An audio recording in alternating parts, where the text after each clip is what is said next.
আয়োজন করা হয়েছে। এই আয়োজনের সম্মানিত সভাপতি, মঞ্চে উপস্থিত নেতৃবৃন্দ, সামনে ভাইরা, আসসালামু আলাইকুম। ভাই ও বোনেরা, আসসালামু আলাইকুম।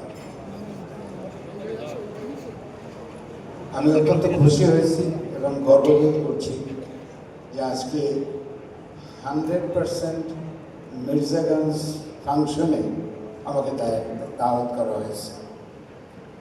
এখানে যাদেরকে দেখছি সবাই আমার বড় ভাই, তো নাই কেউ এখানে, সবাই আমার ছোট ভাই, ভাইয়ের ছেলে, ভাগিনা, ভাগ্নি, নাতি কেন আছে। আমি একেবারে পারিবারিক পরিবেশে আমি কথা বলছি। একথা সত্য যে আমরা আসলে একটা অনুন্নত এবং অবহেলিত এলাকার লোকজন। আমাদের স্কুল, কলেজ, মসজিদ, মাদ্রাসা কম থাকাতে শিক্ষা দীক্ষাও আমরা আসলে অন্যান্য জায়গার তুলনায় আমি পিছিয়ে আছি। তো মঞ্চে যখন আমরা কথা বলি, আমরা অনুন্নত এবং অবহেলিত দুটো কথাই বলি। অশিক্ষিত যে আমরা এই কথা কিন্তু বলার সাহস থাকে না আমাদের। তা আজকে যেহেতু আমাদের নিজেদের পরিবারের কথা বলছি, এটা অকপটে বলা যায় যে শিক্ষা দীক্ষার কথা আমার পিছিয়ে আছে।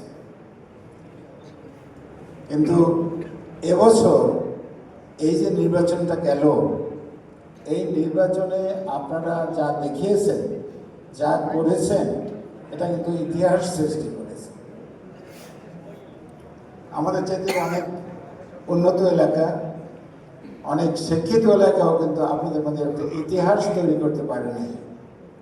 এত একটা ইতিহাস, এত একটা নির্বাচন গেল, সেখানে তর্ক বিতর্ক হয় নাই, মারামারি হয় নাই, রক্তপাত হয় নাই, কোনো প্রাণনাশ হয় নাই।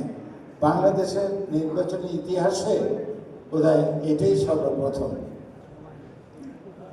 আমরা যেহেতু একটু বয়স্ক পুরোনো লোক, আমরা আগের দিনে নির্বাচন দেখেছি। ইলেকশনের সময় আমরা দাদুর হাত ধরে অথবা আব্বার হাত ধরে আমরা ওই যেখানে ইলেকশন হচ্ছে সেখানে যেতাম। সাধারণত স্কুলের মাটি হতো, সেখানে হাজার হাজার লোক থাকতো, তারা কুশল বিনিময় করত, আলাপ আলোচনা করত, চা খেত, আমরা ছোটরা চীনাবাদাম খেতাম। সারাদিন ভোট চলতো। ভোট শেষ হয়ে গেছে, এখন কাউন্টিং শুরু হয়েছে। তখন ওই গল্প, খোঁজ গল্প হচ্ছে, অনেকে গামছা বিছিয়ে তাস খেলতেছে। তারপরে যখন রেজাল্ট দেওয়া হতো, তখন যারা জিতেছে তাদেরকে কংগ্রেচুলেট করা হতো, যারা হেঁটেছে তাদেরকে সান্ত্বনা দেওয়া হতো। সবাই খোদাহাফেজ বলে বাড়িতে যার যার বাড়িতে চলে যেত। কিন্তু বিগত বছরগুলোতে কিন্তু আমরা এগুলো দেখি নাই। বিশেষ করে বাংলাদেশ হওয়ার পরে আমরা কিন্তু এই ছবি নির্বাচনের আমরা দেখি নাই। আমরা যা দেখেছি সেগুলো অত্যন্ত দুঃখের এবং লজ্জার। আর সেই লজ্জার কথাই যদি বলে, শেষের দিকে বিগত কয়েকটা বছর যে আমরা দেখেছি, সেখানে ইলেকশনের নামে সিলেকশন হতো।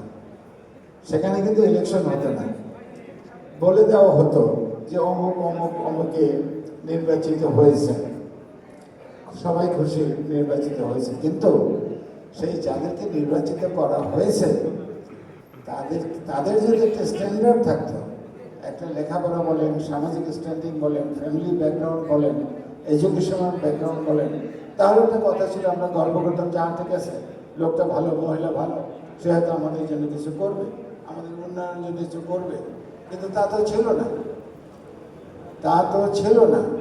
এমন সব লোককে নির্বাচিত করা হতো যে তাদের ফাইন্যান্সিয়াল ব্যাকগ্রাউন্ড এত দুর্বল ছিল যে টাকা কামাই করাই ওদের কাজ ছিল। আপনি সেই টাকা বলতে আপনি যত উন্নয়নের যত কাজ আছে, এই ধরেন উন্নয়নের একটা প্রজেক্টের জন্য আপনার 10 লক্ষ টাকা বাজেট করা হলো, কিন্তু সেই ফাইন্যান্স মিনিস্ট্রি থেকে 10 লক্ষ টাকার বাজেট আসতে আসতে আসতে আপনার লেভেলে যখন আসছে, তখন হয়তো 2 লক্ষ টাকা সেখানে নেই। তাও স্থানীয় নেতারা তাদের পকেটে ভাগাভাগি করে নিয়েছে। আর শেষের দিকে কি দেখলাম, নির্বাচন যে হবে সেই দিনটা বলতে অপেক্ষা করতে পারতাম না আমরা। ওই নির্বাচনের আগের দিন রাত্রেই আমরা ভোট দিয়ে খালাস। তো সেই ইতিহাস আমরা ভেঙেছি। আপনারা একটা নূতন ইতিহাস সৃষ্টি করেছেন, সেই জন্য আমি আপনাদেরকে আন্তরিকভাবে ধন্যবাদ দিচ্ছি। তা আপনি একটা নূতন যুগের সূচনা করেছেন।